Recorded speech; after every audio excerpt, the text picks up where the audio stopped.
चीन ने अरुणाचल प्रदेश में भारत के उपराष्ट्रपति वेंकैया नायडू के दौरे पर आपत्ति जताई है और कहा है कि भारत ऐसा कोई काम न करे जिससे सीमा विवाद का विस्तार हो। चीन की इस आपत्ति पर भारत के विदेश मंत्रालय ने कुछ ही देर बाद जवाब दे दिया और कहा कि अरुणाचल प्रदेश भारत का अभिन्न हिस्सा है और इसे अलग नहीं किया जा सकता। भारत ने कहा कि अरुणाचल में भारतीय नेताओं के दौरे पर आपत्ति का कोई तर्क नहीं है। इससे पहले चीन ने 2019 में प्रधानमंत्री नरेंद्र मोदी और रक्षा मंत्री राजनाथ सिंह के अरुणाचल जाने पर भी विरोध जताया था। 2020 में गृह मंत्री अमित शाह के अरुणाचल जाने पर भी चीन ने आपत्ति जताई थी। हर बार भारत चीन की आपत्ति को खारिज करता रहा है।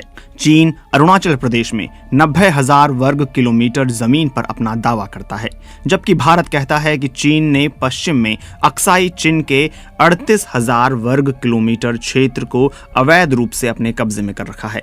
वेंकैया नायडू के दौरे को लेकर चीन की आपत्ति पर भारत के जाने माने सामरिक विशेषज्ञ ब्रह्मचेलानी ने ट्वीट कर कहा है कि चीन के राष्ट्रपति शी जिनपिंग तिब्बत गए तो भारत ने कुछ नहीं कहा था। यहां तक कि भारतीय सीमा से महज 15 किलोमीटर की दूरी पर स्थित पीपल्स लिबरेशन आर्मी के बेस पर शी जिनपिंग एक रात रुके भी थे। इसे चीन की युद्ध तैयारी के रूप में देखा गया था। चीन अरुणाचल प्रदेश को दक्षिणी तिब्बत बताता रहा है। दोनों देशों के बीच 3500 किलोमीटर लंबी सीमा है। 1912 तक तिब्बत और भारत के बीच कोई स्पष्ट सीमा रेखा नहीं खींची गई थी। इन इलाकों पर ना तो मुगलों का और ना ही अंग्रेजों का नियंत्रण था। भारत और तिब्बत के लोग भी किसी स्पष्ट सीमा रेखा को लेकर निश्चित नहीं थे। ब्रितानी शासकों ने भी इसकी कोई जहमत नहीं उठाई। तवांग में जब बौद्ध मंदिर मिला तो सीमा रेखा का आकलन शुरू हुआ। 1914 में शिमला में तिब्बत, चीन और ब्रिटिश भारत के प्रतिनिधियों की बैठक हुई और सीमा रेखा का निर्धारण हुआ। चीन ने तिब्बत को कभी स्वतंत्र देश नहीं माना। उसने 1914 में शिमला समझौते में भी ऐसा नहीं माना था। 1950 में चीन ने तिब्बत को पूरी तरह से अपने कब्जे में ले लिया।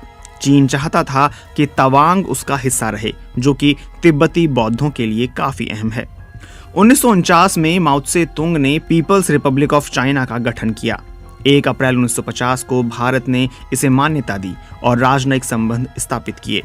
चीन को इस तरह तवज्जो देने वाला भारत पहला गैर कम्युनिस्ट देश बना। 1954 में भारत ने तिब्बत को लेकर भी चीनी संप्रभुता को स्वीकार कर लिया। मतलब भारत ने मान लिया कि तिब्बत चीन का हिस्सा है। हिंदी चीनी भाई भाई का नारा भी लगा। साल 1914 में शिमला समझौते के तहत मैकमोहन रेखा को अंतर्राष्ट्रीय सीमा माना गया, लेकिन 1954 में नेहरू ने तिब्बत को एक समझौते के तहत चीन का हिस्सा मान लिया। जून 1954 से जनवरी 1957 के बीच चीन के पहले प्रधानमंत्री चाओ एन लाई 4 बार भारत के दौरे पर आए। अक्टूबर 1954 में नेहरू भी चीन गए। 1950 में चीन ने तिब्बत पर हमला शुरू कर दिया और उसे अपने नियंत्रण में ले लिया। तिब्बत पर चीनी हमले ने पूरे इलाके की जियोपॉलिटिक्स को बदल दिया।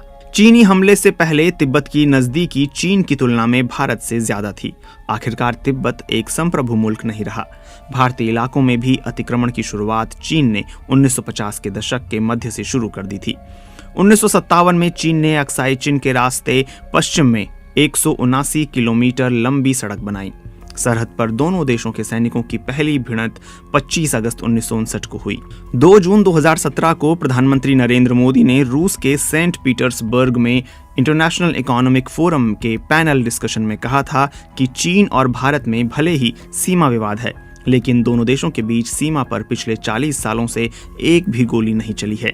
चीन ने प्रधानमंत्री मोदी के इस बयान का स्वागत किया था और हाथों हाथ लिया था, लेकिन भारत अब यह भी कहने की स्थिति में नहीं है। जून 2020 में गलवान घाटी में दोनों देशों के सैनिकों के बीच हिंसक संघर्ष हुआ। इस संघर्ष में भारत के 20 सैनिकों की मौत हुई थी और चीन से आई जानकारी के मुताबिक उसके 4 सैनिक मारे गए थे।